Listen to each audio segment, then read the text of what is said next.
శుభదినార్తులు ఉండాలి మళ్ళా మీ దీవెనార్తులు. ఇక భాగ్యలక్ష్మి వచ్చిందంటే బరాబర్ వార్తలు పట్టుకొత్తది. ఇక ముఖ్యమైన ముచ్చట్లు చాలా ఉన్నాయి కానీ ముందుగాలైతే నెత్తిగీతలు. ఏదో ఒక రోజు ముఖ్యమంత్రి అయితా అంటున్న కవితక్క గప్పుడు తీస్తదంట అందరి లెక్క.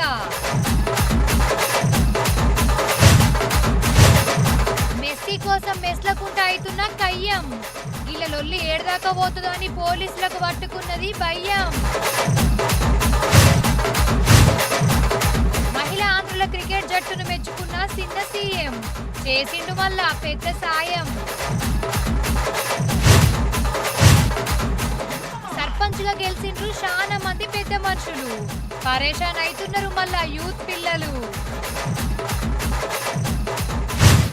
ఇప్పుడు అటు ఆంధ్రలా ఇటు మన తెలంగాణలో ఏం నడుతున్నదంటే పాత సర్కారు చేసిన తప్పుల మీద పైసలు ఖర్చు పెట్టిన లెక్కల మీద అన్ని లెక్కలు బయటకు తీసి కేసులు పెడుతున్నారు. అట్లా కాళేశ్వరం మీద కేసు అయింది, అటెనక ఈ ఫార్ములా మీద కేసు అయింది, అట్లనే ఫోన్ ట్యాపింగ్ మీద కూడా కేసు అయింది. ఈ కేసులల్లో ఒక్కొక్క రోజు ఒక్కొక్క ట్విస్ట్. ఎన్నో దినాల సంది సీరియల్ లెక్క నడిచిన ఫోన్ ట్యాపింగ్ కేసు ఆఖరికి క్లైమాక్స్ వచ్చినట్టే. ఎందుకంటే ఫోన్ ట్యాపింగ్ కేసులో ముఖ్యమైన మనిషే పోలీస్ స్టేషన్ బాట పట్టిండు మళ్ళా. రైట్. ఇక పోలీసుల నడుమ కెమెరాల నడుమ మాజీ ఎస్ఐబి పెద్ద police Prabhakar Rao sir Jubilee hills police స్టేషన్కి వచ్చి లొంగిపోయిండు. ఇక ఫోన్ ట్యాపింగ్ కేసు మీద ఇంకా జర్ర రువ్వడి మీద విచారణ చేసుడే ఒక్కటి ఆలస్యం. ఇక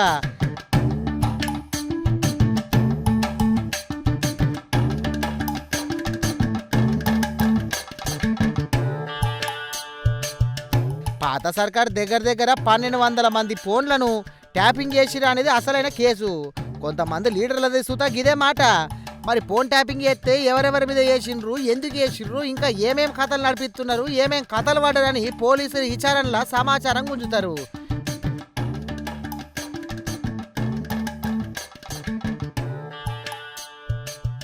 ఇక గిన్ని దినాలు మంచిగా రావయ్యా విచారణ చేస్తామని పోలీసులు అంటే నేను రానిపో అన్నాడు.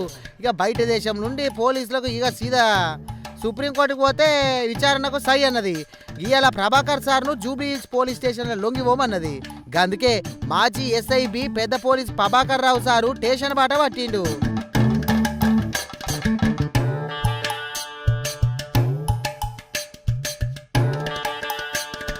ఇక గియాలిటీ సంది పోలీసులు ఒక్కొక్క ముచ్చట మీద విచారణ చేస్తారు.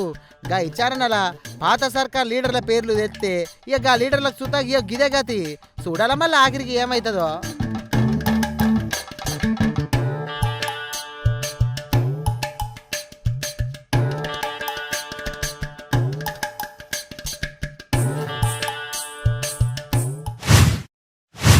ఇప్పుడు ఏం కాలమో ఏమో, వెనకటికి ఒక మనిషి బొమ్మ గీయనికే 6 దినాలు పడుతుంటే ఇప్పుడు ఒకే ఒక్క సెకండ్లో ఇష్టం వచ్చిన వీడియోలు తయారు చేస్తున్నది ఏఐ. మంచికి చేస్తే మంచిదే కానీ చెడుకి చేస్తేనే చాలా షేదవుతుంది. అరే 10 మందికి సేవ చేసే పవన్ కళ్యాణ్ సార్ ఫోటోలతోని ఏఐతోని గాయగా చేస్తే ఎట్లా చెప్పుండ్రి. దినదినం లోకము ఎటు పోతున్నదో ఏమో అస్సలు సమజైతలేదు. ఈ నడుమ ఏఐ టెక్నాలజీతోని మొత్తం తిమ్మిని బమ్మి చేస్తున్నారు, బమ్మిని తిమ్మి చేస్తున్నారు. కొందరు బడివేగాళ్ళు పవన్ కళ్యాణ్ సారు ఫోటోలతోని ఇష్టం వచ్చినట్టు ఏఐ బొమ్మలు తయారు చేసి ఆగమాగం చేస్తున్నారు.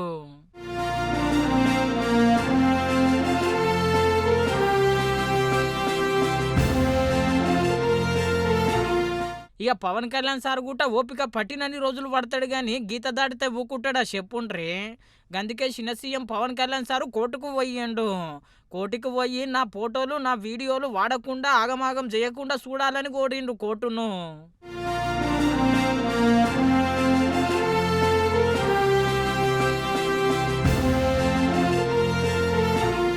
ఇక ఈ ముచ్చట గిట్లుంటే ఎల్ల నిండు మనసుతోని ప్రపంచ కప్ విజేతగా నిలిచిన భారత మహిళల అందుల క్రికెట్ జట్టుతోని ముచ్చట పెట్టిండు చిన్న సీఎం పవన్ కళ్యాణ్ సారు.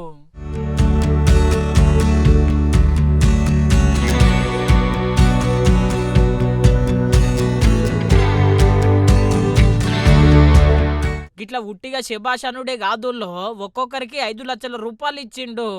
గట్లనే ఇంకా జర మంచిగా ఆడాలి, మన దేశానికి మంచి పేరు రావాలి అని చెప్పి మస్తు మెచ్చుకున్నాడు.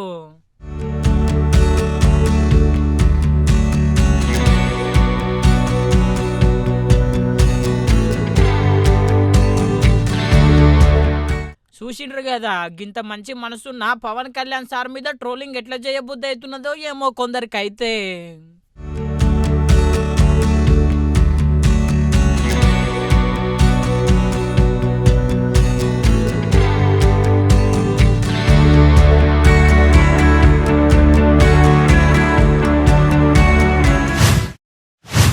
ఏమ్రా మీ ఊర్లో ఎవరు గెలిచిండ్రు? హరే మళ్ళా గాయననే గెలిచిండారా? మరి మీ ఊర్లో ఎవరు గెలిచిండ్రా? మా ఊర్లోనారా ఒక పెద్ద మనిషి ఓటుకు 1000 రూపాయలు వంచినా గెలవలే. నన్ను గెలిపించకపోతే ఊరందరికీ మంత్రాలు చేస్తా అన్నోడికి బుగులు పడి గెలిపించిండ్రు. ఓహో గట్లనా, సరే సరే. గిట్లా ఎవ్వరు చూడురులా గిదే ముచ్చట పెడుతున్నారు ఊర్లల్లా.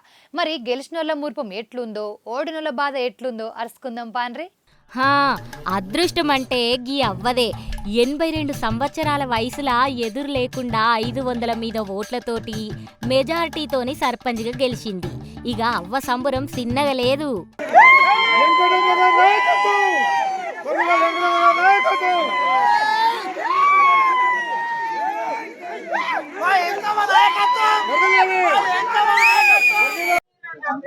గింతకి గీ అవ్వ పేరేందంటే కాశిపేట వెంకటమ్మ, పెద్దపల్లి జిల్లా ఉప్పట్ల గ్రామం. ఆగో సర్పంచ్గా గెలవంగానే అవ్వ మురిపంలా ఏమంటున్నదో ఈనుండ్రి. సార్ నా పేరు కాశిపేట వెంకటమ్మ. నేను సర్పంచ్గా నిలబడ్డా. నా వాళ్ళందరూ నన్ను ఎన్నుకొని నన్ను నిలబెట్టిండు, గెలిపించాను. 240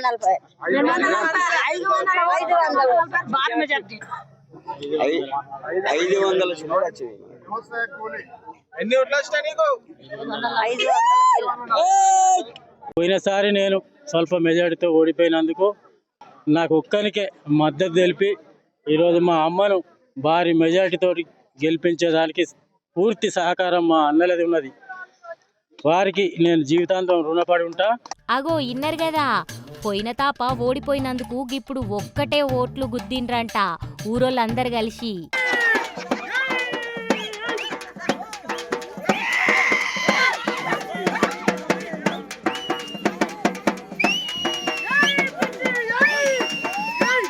ఇక అవ్వ ముచ్చట గిట్లుంటే 95 ఏండ్లల్లా సర్పంచ్గా గెలిచి గీ తాత రికార్డు కొట్టిండు.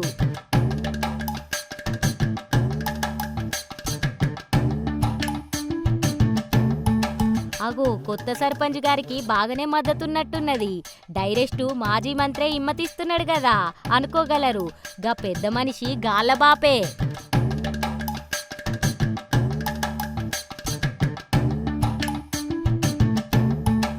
మాజీ మంత్రి బాపు ముచ్చట గిట్లుంటే తిమ్మయ్యపల్లిలా తల్లి బిడ్డలు పోటీ చేస్తే ఆఖరికి బిడ్డ గెలిచింది. గెలిచినోళ్ళ ముచ్చట గిట్లుంటే పాపం ఓడినోళ్ళ బాధ గిట్లున్నది ఊర్లల్లా.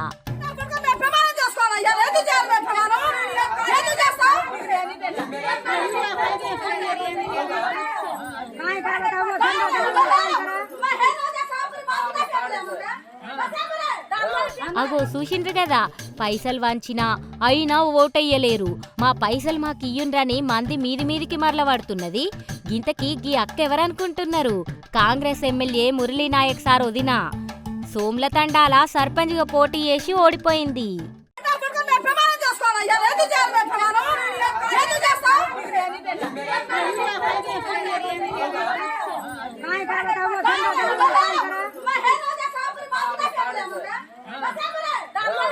చూసిండ్రు కదా, ఓటుకు నోటు ముచ్చట గిట్లుంటే రాజన్న సిరిసిల్ల జిల్లా చింతల్టానాల ఓటర్ దేవుళ్ళు గీ అన్న పోలింగ్కు 2 దినాల ముందు కాలం చేస్తే మంచి మనసు దాటుకొని అందరు ఓటేసి గెలిపించిండ్రు.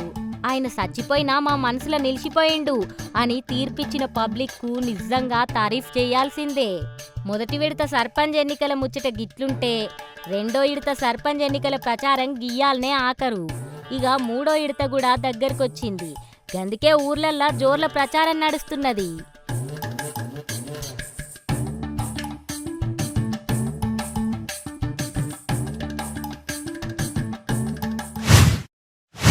వెనకటి కాలంలో రైస్ మిల్లులు, పెద్ద పెద్ద ప్రాజెక్టులు, చెరుకు కోసే మిషన్లు, వరి కోసే మిషన్లు ఓపెనింగ్ చేసేటోళ్ళు. కానీ ఇప్పుడు మొత్తం కాలం మారింది. ఏ సర్కారు చూడు ఐటీ కంపెనీల చుట్టే తిరుగుతుంది. ఐటీతోనే అందరికీ డ్యూటీ అన్నట్టు అన్ని రాష్ట్రాల సర్కార్లు ఇదే పని మీద ఉన్నాయి. ఆంధ్రలో అయితే ఈ ఐటీ కంపెనీల జోరు ఇంకా జర ఎక్కువ ఉన్నదుల్లా.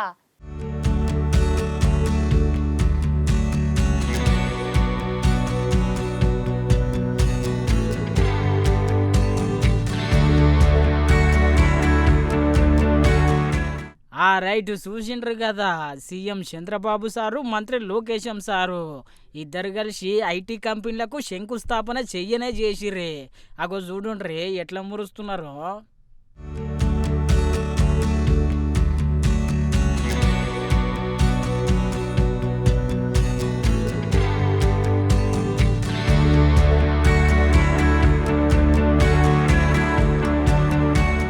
విశాఖపట్నంను ఐటీ హబ్ చేయాలని కూటమి సర్కారు విజనే అలాగున్నదుల్లో ఏడలేని కంపెనీలన్నీ ఆంధ్రకు పట్టుకొస్తున్నారు మళ్ళా.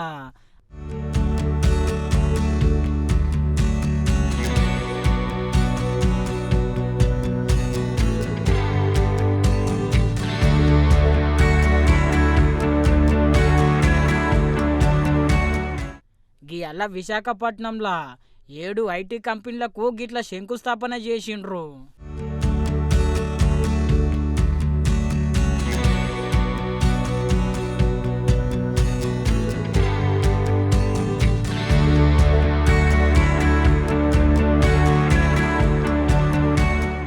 గిట్లా శంకుబండి వేసినాక సీఎం చంద్రాలు సారు ఆంధ్రను ఒక విజన్తోనే అభివృద్ధి చేస్తున్నామని చెప్పిండు. అందుకే ఈరోజు ఒక ఇంటికి ఒక పారిశ్రామికవేత్తను తయారు చేయాలని, ఇంకో పక్క ప్రతి ఒక్కరు కూడా ఏఐ వాడుకోవాలని, యూస్ కేస్ తయారు చేయాలని, తొందరలోనే మీ అందరి ఆరోగ్యానికి ఎటు రవి కూడా ఉన్నారు, రవికుమార్ గారు ఉన్నారు, మీ అందరి ఆరోగ్యానికి డిజిటల్ హెల్త్ రికార్డ్సే కాకుండా ఏఐ డాక్టర్ని మీకు అందుబాటులో పెడతాం. ఏం కావాలన్నా ఏఐ డాక్టర్ని అడిగి దాని ప్రకారం ముందుకు పోయే పరిస్థితి వస్తుంది. టెస్టులు కూడా ఆటోమేటిక్గా చేసుకునే పరిస్థితి వస్తుంది. ఇలాంటి వినూత్నమైన ఆలోచనలతో ఈ ప్రభుత్వం ముందుకు పోతున్నాం. అందుకే ఆంధ్రప్రదేశ్ రాష్ట్రం ఒక అనుకూలమైన రాష్ట్రంగా పెట్టుబడులకి ముందుకు తీసుకుపోయే పరిస్థితికి వచ్చాం. ఇవి కాకుండా యూత్ అయితే చాలా వండర్ఫుల్ యూత్ ఉన్నారు, ఇన్నోవేటివ్గా పనిచేస్తారు. 30 ఏళ్ల క్రితం ఐటీ రంగాన్ని ప్రమోట్ చేశాం. దాని ఫలితాలు ఈరోజు బ్రహ్మాండంగా వచ్చే పరిస్థితి వచ్చింది. ఈరోజు ఒక్క విషయం ఈ సందర్భంగా మీ అందరికీ విజ్ఞప్తి చేస్తున్నా. ఈరోజు మీరు చూస్తే ఇటీవల కాలంలో గూగుల్ వచ్చి 1,35,000 కోట్ల రూపాయలు పెట్టుబడులు విశాఖపట్నంలో పెడుతున్నారు. సారు చెప్పింది కూడా నిజమే. మరి ఐటీ కంపెనీలల్లో నౌకరీలు దొరుకుతాయంటే గంతకంటే ఇంకేం కావాలో చెప్పుండ్రే. ఎంతకైనా కూటమి సర్కారును మస్తు మెచ్చుకోవాలి. బాగా కష్టపడుతున్నారు ఆంధ్ర పబ్లిక్ కోసం. 3 నెలల సంది బాగా చూస్తున్నా. నా మీద ఇష్టం వచ్చినట్లు మాట్లాడుతున్నారు కదా. చెప్తా మీ అందరి సంగతి చెప్తా. అయినా నన్ను మెడలు పట్టుకొని పార్టీలకు వెళ్ళి బయటకు వెళ్ళగొట్టినా మీ కళ్ళు ఇంకా చల్లబడతలేవా? మీ కళ్ళు కాకులు గొడువా అని కవితక్క మస్తు బాధపడుతున్నదుల్లా. పార్టీలకు నడుమ పంచాయతీ ఏందో కానీ జాగృతి కవితకు నడుమ కారు పార్టీ లీడర్లకు నడుమ మస్తుగా టగ్ అవర్ లొలి నడుస్తుంది. మొన్న కూకట్పల్లి ఎమ్మెల్యే మాధవరం కృష్ణారావు సారు మైకుల ముంగల కూర్చొని మంచిగా అరుచుకున్నాడు కదా. ఇక ముచ్చటి మీద గీయలకి ఇట్లా గరమైంది అన్నట్టు. పార్టీని రిప్రజెంట్ చేసే ఛానల్ కనీసం వెరిఫై చేసుకోరా? ఏది పడితే అది వేసేసుడేనా?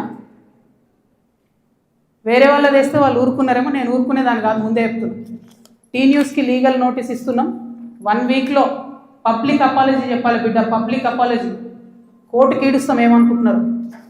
తర్వాత ఏలేటి మహేశ్వర్ రెడ్డి గారు, వీరికి కూడా నోటీస్ ఇస్తున్నాం, లీగల్ నోటీసు. 1 వీక్లో మీరు కూడా తప్పుడు సమాచారాన్ని ప్రజలకు ఇచ్చినందుకు, నా భర్త గారికి నా యొక్క పరపతిని దెబ్బతీసే ప్రయత్నం చేసినందుకు నాకు పబ్లిక్ అపాలజీ చెప్పాలని మహేశ్వర్ రెడ్డి గారిని డిమాండ్ చేస్తూ ఉన్నాను. అట్లానే మాధవరం కృష్ణారావు గారిని మీరు కూడా 1 వీక్ లోపల అపాలజీ చెప్పాలి, లేకపోతే కోర్టుకి ఈడుస్తాం, కోర్టు నుండి క్షమాపణ చెప్పిస్తాం. ఇది నాకు సంబంధం లేని వ్యక్తులు, నేను జాగృతి జనం బాట కార్యక్రమంలో పోతా ఉంటే సడన్గా సోషల్ మీడియాలో ప్రచారం ప్రారంభమవుతుంది. ఇట్లా కూకట్పల్లి ఎమ్మెల్యేను కూర్చొని అరుచుకుంటే అటెనక బీజేపీ ఎమ్మెల్యేకు కూకట్పల్లి ఎమ్మెల్యేకు నోరు జారినందుకు నోటీసులు పంపింది కవితక్క. ఇదే ఏవిరెడ్డి గారితో నవనామి వెంచర్స్, ఇదే ఏవిరెడ్డి గారితో పోచంపల్లి శ్రీనివాస్ రెడ్డి అనేట ఆయన పార్ట్నరు. ఈయన ఎవరి దోస్తు, ఎవరి బినామీ? పొద్దుగల్లేస్తే రామన్నతోనే ఉంటాడు, కేటీఆర్ గారితోనే ఉంటాడు. ఈయన ఎవరైనా మరి మీకున్నాయా సంబంధాలు? నాకున్నాయా? పందెం కోళ్ళ కేసు ఉండే శ్రీనివాస్ రెడ్డి అనేట ఆయన మీద, ఏమైనా చేసిండ్రా? ఆయన ఫామ్ హౌస్లో పందెం కోళ్ళు ఆడించారని అరెస్ట్ అన్నారు, పోలీసులు అన్నారు, ఏదో అన్నారు, చేసిండ్రా? ఎందుకు చేయలేదు మరి? అంటే ఎవరెవరిని కాపాడుతున్నారు? ఎవరికి బంధుత్వాలు ఉన్నాయి? ఏదో ఆడపిల్లను ఊరుకుంటా మీరు తమాషా చేస్తా అనుకుంటారేమో, తోలు తీస్తే ఒక్కొక్కరిది పట్టుకొని చెప్తున్నాను. ఇప్పుడు కృష్ణారావు సంగతి చెప్తే, ఈయన పాపం చిన్నోడు యాక్చువల్లీ, ఈయన ఎన్నుకుండి ఎవరు ఆడిస్తున్నారు, ఆ గుంటనక్క సంగతి కూడా చెప్తా తర్వాత. కానీ కృష్ణారావు గారు నా మీద మాట్లాడంగానే ఇగో ఇంతమంది, ఇది కూడా పట్టుకోను కాగితం పైకి, అది పట్టుకోండి ఒకసారి, అది చూపి. ఇంతమంది బాధితులు వాళ్ళంతా ఫోన్లు చేసి ఎకరాలు ఇన్ని ఉన్నాయి అక్క, దయచేసి మాట్లాడండి అక్క, దయచేసి మాట్లాడండి అక్క. నిన్నటి నుంచి ఫోన్, ఓ దగ్గర 16 ఎకరాలు, ఓ దగ్గర 400 ఎకరాలు, ఓ CS 14 ల్యాండ్స్, మామూలుగా లేదు. ఒక దగ్గర ఎంత ఘోరం అంటే ఆఖరికి హైడ్రా కూడా పోయి కూలగొట్టింది. గిట్ల నోటీసుల ముచ్చట చెప్పినాక ఆఖరికి గిట్ల కనీలు పెట్టుకుంది. ఎంత ఫైట్ చేసినాం స్టేట్ కోసం, మీరేమో మేము ఆడ ఢిల్లీలో కొట్లాడుతుంటే ఇక్కడ ఏసీ ఆఫీస్లా ఉండి పందికొక్కుల్లాగా కేసీఆర్ గారు నీడనే ఏరి ప్రజల సొమ్ము తిన్నది కాకుండా ఉల్టా నా మీద వెకిలి ప్రయత్నాలు వేస్తే మాత్రం ఒక్కొక్కరిది కాళ్ళు ఇరగొడతా చెప్తున్నాను. నాకు ఇట్లాంటి భాష మాట్లాడడం ఇష్టం ఉండదు. ఇవాళ మాట్లాడక తప్పని పరిస్థితి అవుతుంది. లేనిపోని అంటగట్టకండి. 10 ఏళ్లలో ఎన్నడూ ఎవరు గవర్నమెంట్లో నా భర్త పేరు వినలేదు. ఇవాళ మీరు ఆయన మీద అలిగేషన్ చేస్తున్నారు. ఆయన ఫోన్ ట్యాప్ చేస్తారు, సిగ్గుండాలి, ఇంటర్లో ఫోన్ ట్యాప్ చేస్తారు, ఇటువంటి వెధవ ప్రచారాలు చేస్తారు. ఇంకా కళ్ళు సలవడతలేవా మీకు? పార్టీలకి నిలగొట్టరు కదరా బయటికి, ఇంకేంది? నేను ఊరుకునేదాన్ని కాదు బిడ్డ, చెప్తున్నా. ఇప్పుడే మొదలుపెట్టినా. మీరు సెయింట్ గోబెన్ సంగతి చెప్పండి. వాసవికి ఇచ్చినటువంటి 100 భూములు ఉన్నాయి. ఇవాళ గవర్నమెంట్ని, కాంగ్రెస్ గవర్నమెంట్ అంటున్నారు కదా మీరు, హిల్ట్ పాలసీ పెట్టి దారాదత్తం చేస్తున్నారని. అరే మత్తు బాధపడుతున్నది కదా.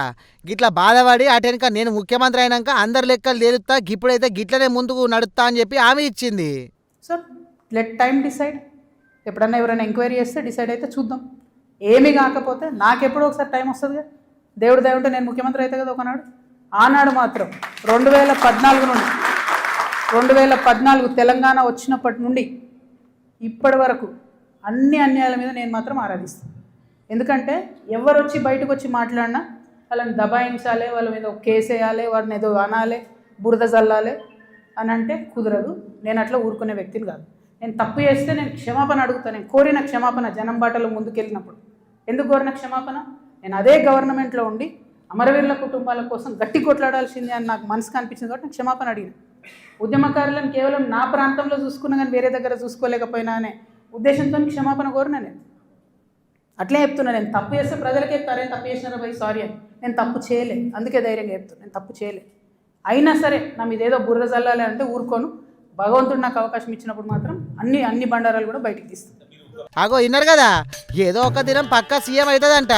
ఈ లెక్కన చూస్తే కవితక్క సీఎం అయ్యేదాకా ఈ కయ్యం నడుస్తూనే ఉంటుంది కావచ్చు మరి.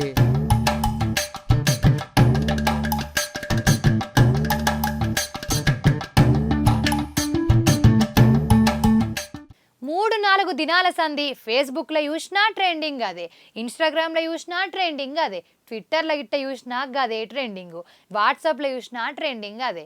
అగో గంతగానం ఏం ట్రెండింగ్ అవుతున్నది పిల్ల అంటారా? గదే ఫుట్బాల్ మెరుపు తీగ మెస్సీ కోసం ఒక దిక్కు ఆయన కోసం ట్రెండింగ్ అట్లుంటే ఇంకో దిక్కు ఫైటింగ్ ఇట్లుంది.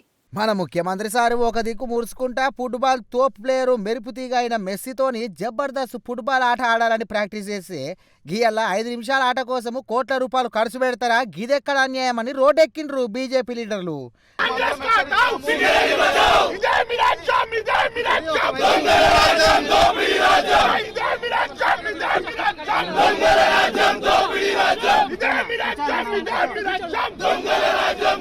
నాటి రోడ్డు మీద కూర్చొని ధర్నా చేస్తున్నా ఇక BJP MLA Maheshwar Reddy sir ఏమంటుండో ఈయనుండ్రు ఒకపారి.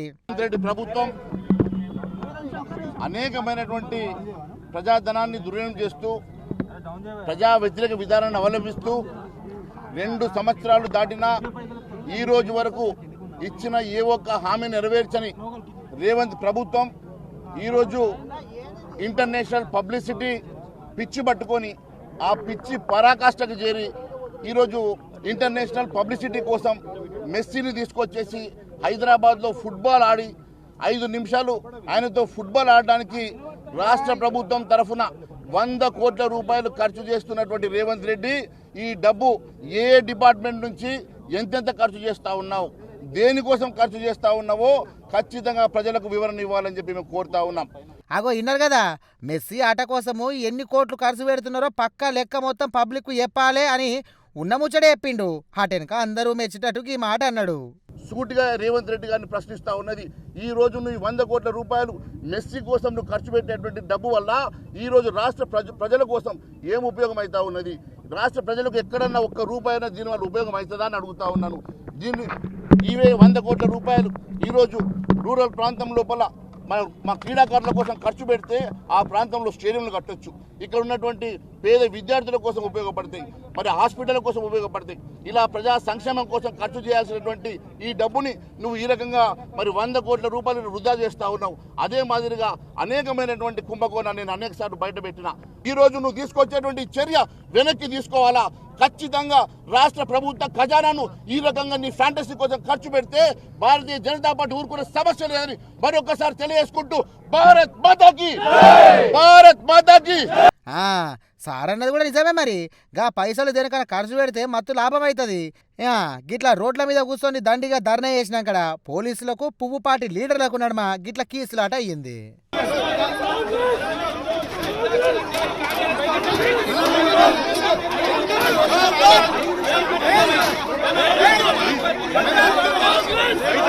ఇయాల మీకోసం ఒక చిన్న సినిమా ముచ్చట పట్టుకొచ్చిన, జల్దిన చూసేయండి. ఎక్కడిది? హైకోర్టు అఖండ 2 సినిమా నిర్మాతల మీద మస్తు గరం అయ్యింది. మేము నిన్ననే చెప్పిన కోర్టు అంటే లెక్కలేదా ఏం సంగతి అని చెప్పి బాగానే గరం అయ్యిందో. ఉట్టిగా గరం అయ్యుడే కాదు, నోటీసులు సుతా పంపింది మళ్ళా.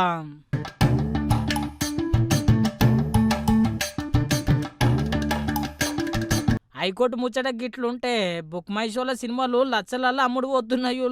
సినిమాకు చాలా మంది పోయి చూస్తున్నారు. మళ్ళా చూసిన వాళ్ళందరూ ఒకటే మాట అంటున్నారు, క్షేత్రంగా మార్చి పూజించే మేమెక్కడ, ముక్కలు ముక్కలు చేసే మీరెక్కడ? ఆ ముక్కలను దైవంతో మేము ఎంతో అభివృద్ధి చేస్తూ ఉంటే మీలాంటి నీచులందరూ ఆ దేశం మీద పడి చాలా అల్లరిగా చేస్తున్నారు. కాబట్టి దైవం రూపులో వచ్చిన మా బాలయ్యకే జై బాలయ్య, జై బాలయ్య. మైక్స్ తో చాలా బాగుంది, చాలా బాగుంది. త్రిశూలంతో సీన్స్ కావచ్చు, తాండవం కావచ్చు, లాస్ట్లో శివుడు డాన్స్ చేస్తాడు చూడు భయ్య, మైండ్ బ్లాక్ అయిపోతుంది. అంటే దేవుని రియల్గా చూస్తే ఎలా అనిపిస్తుందో అంత బాగుంది. ఏదో ఎలివేషన్ ఇస్తున్నారు వీళ్ళు మైక్ పెట్టగానే అని అనుకోకండి బాబు. మైక్ పెట్టగానే కెమెరాలకు ఎలివేషన్స్ ఇచ్చే అంత అవసరం లేదు. మూవీ చాలా బాగుంది, ప్రతి ఒక్కరు చూడాల్సిన మూవీ. ప్రతి సీను చాలా బాగుంది. బోయపాటి చాలా కష్టపడి తీశాడు, బాలయ్య ఈ ఏజ్లో ఇంకా కష్టపడ్డాడు. కాబట్టి ఖచ్చితంగా చూడాల్సిన మూవీ. లేదండి అలా ఏం లేదు. ఫైట్స్ ఉన్నాయి, సేమ్ టైం స్టోరీ ఉంది, మదర్ సెంటిమెంట్ ఉంది, వాళ్ళ డాటర్ సెంటిమెంట్ ఉంది, మొత్తం ఓవరాల్గా అన్నీ బాగున్నాయి. చూసిరు కదా బాలయ్య బాబు ఫ్యాన్స్ సంబరము చిన్నగా లేదు. చూడాలే మళ్ళా ఈ సినిమాకు ఎన్ని కోట్లు వస్తాయో బాక్స్ ఆఫీస్ దగ్గర. వార్తలు చూసిరు కదా. ఇగో ఇంకా మీతో ముచ్చట పెట్టబుద్ధి అవుతుంది కానీ అర్ధగంట మా ఇల్లే ఓడిసిపాయే. మళ్ళీ వచ్చినప్పుడు ఇంకిన్ని మంచి వార్తలు పట్టుకత్తా. నేను పోయేద్దునా, ఉంటా మరి.